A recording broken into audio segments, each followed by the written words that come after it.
On June 9, 2022, a luxury yacht named Escape set sail from Bermuda, carrying 4 people on a journey to Nova Scotia. This wasn't an ordinary boat. It was built with nearly $2 million of investment, equipped with advanced sailing gear designed for serious ocean voyages.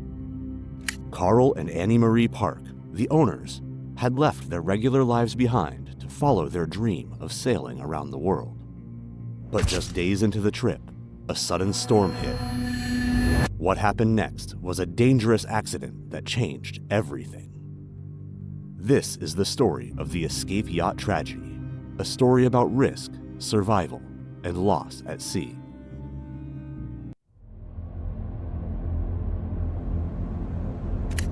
Karl and Annie-Marie Falk were not ordinary sailors. They were dreamers. In 2016, this adventurous German couple made a life-altering decision. They left behind stable corporate careers in Germany, investing nearly $2 million in a state-of-the-art sailing yacht named Escape. This wasn't just any boat. It was a 66-foot luxury vessel, meticulously crafted by CNB, designed by Philip Burnett, and equipped with cutting-edge sailing technology. The yacht featured a carbon fiber mast and an advanced in-boom furling system for the mainsail, a technical marvel that allowed the massive sail to be rolled up inside the boom. This system promised ease and safety, but demanded precise knowledge and handling, especially when the seas turned rough.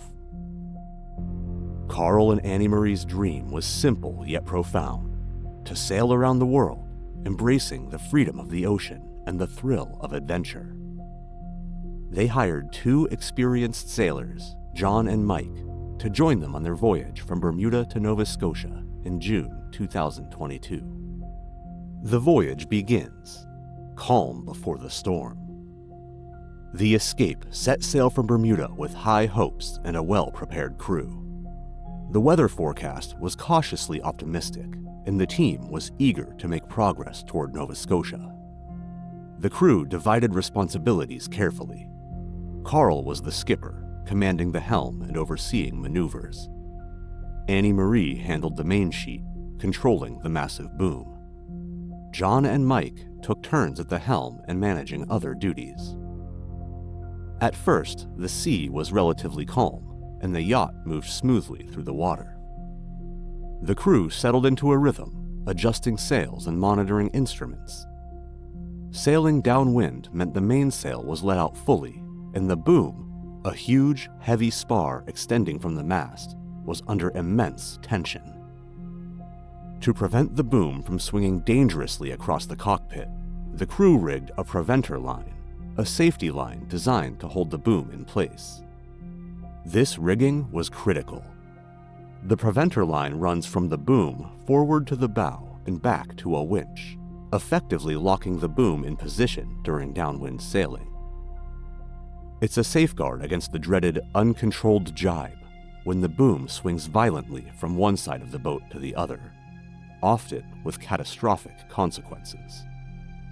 The crew was confident in their preparations. Karl, having sailed extensively, understood the boat's systems intimately.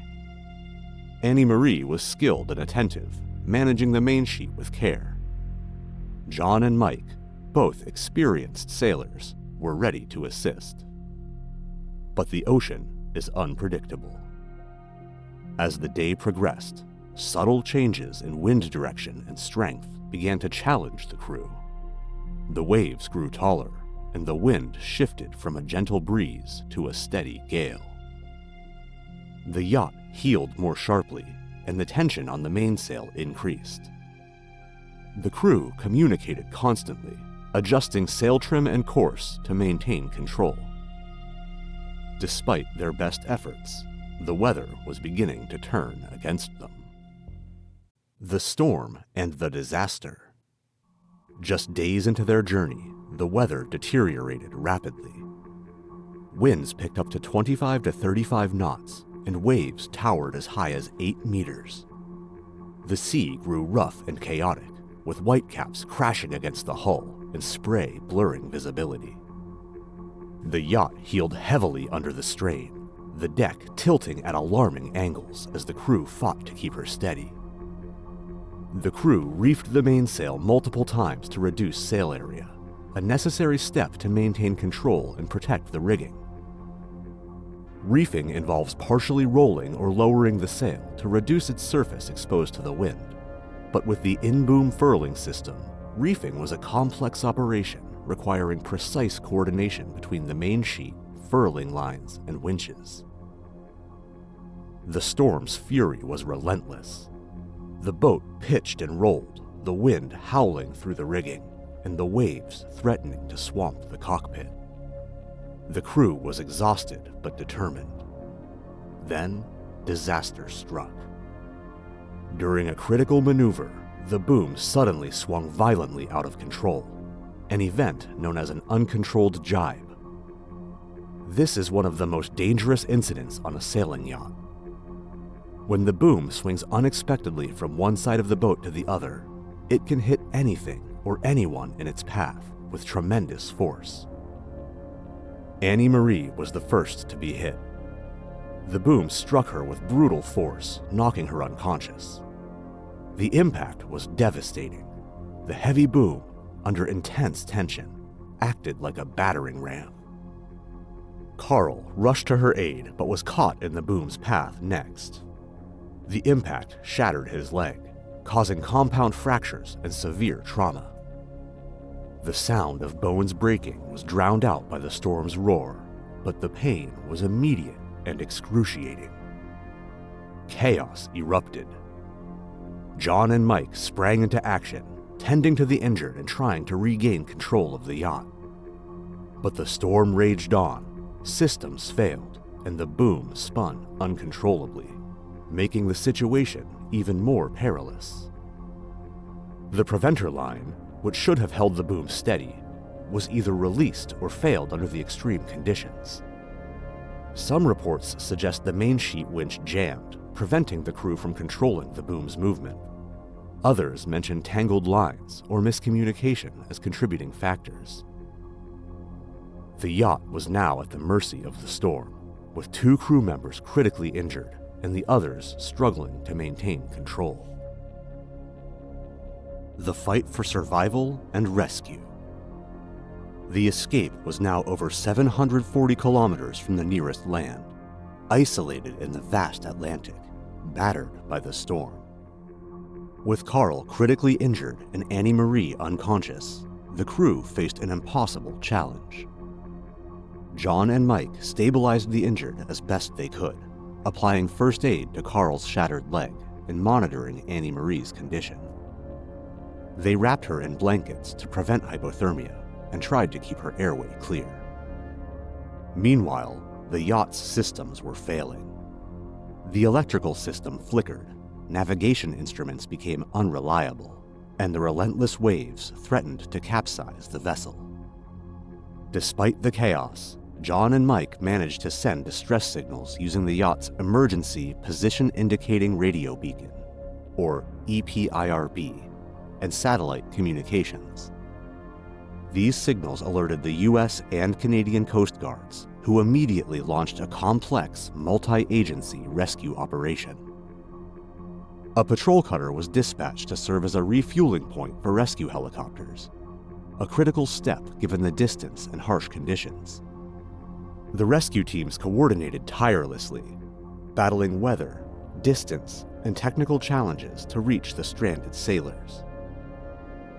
Against all odds, a US Coast Guard helicopter managed to locate the escape and hovered above the rough seas near the yacht. The pilot's skill and courage were extraordinary, as conducting a rescue in such conditions is one of the most difficult and dangerous maneuvers in aviation.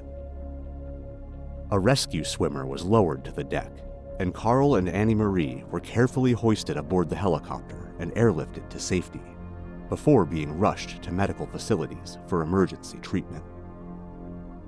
Tragically, despite the heroic efforts, both Karl and Annie-Marie succumbed to their injuries shortly after evacuation. John and Mike remained aboard, stabilizing the yacht until it could be towed to safety.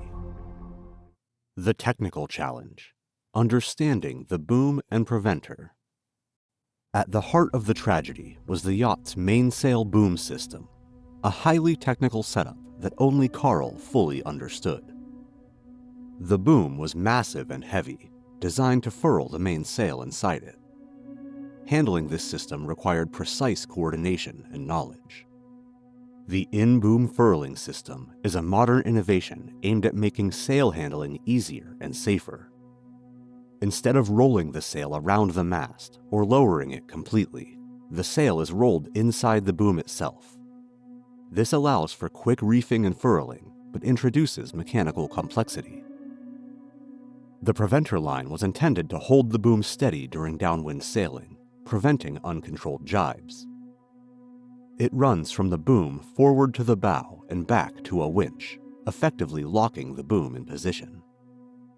However, the system demands constant attention and proper rigging.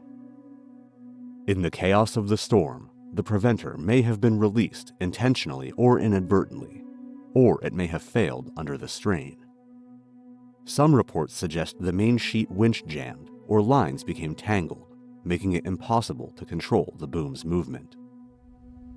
This tragedy exposed the risks of relying too heavily on one person's expertise in critical moments, especially in extreme weather. It underscores the importance of comprehensive crew training. Every crew member should understand critical systems, not just the skipper.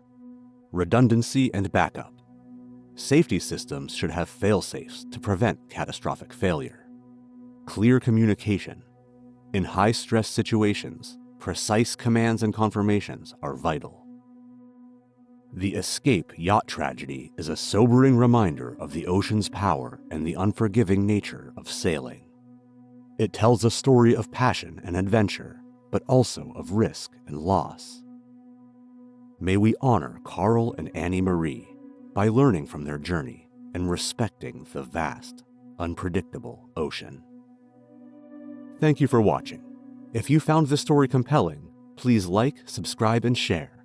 Until next time, stay safe and keep exploring.